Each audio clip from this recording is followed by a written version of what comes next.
কারণ ওই যদি দুইটা বাজে খাওয়ান কমপ্লিট করি ওই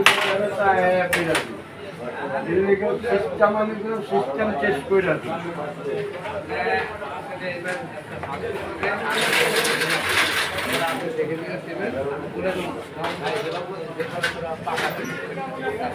আমি তো যারা রাখবো এর লোকেও আমি 2 দিন খাবো, কারণ মশলা বেশি দিলে তেল বেশি দিলে খাওয়া পাবো। আমাকেও মেন হইল কষাইটা যদি পারফেক্ট হয় তাহলে আপনি যেভাবে রাখবেন ওইভাবেই আপনার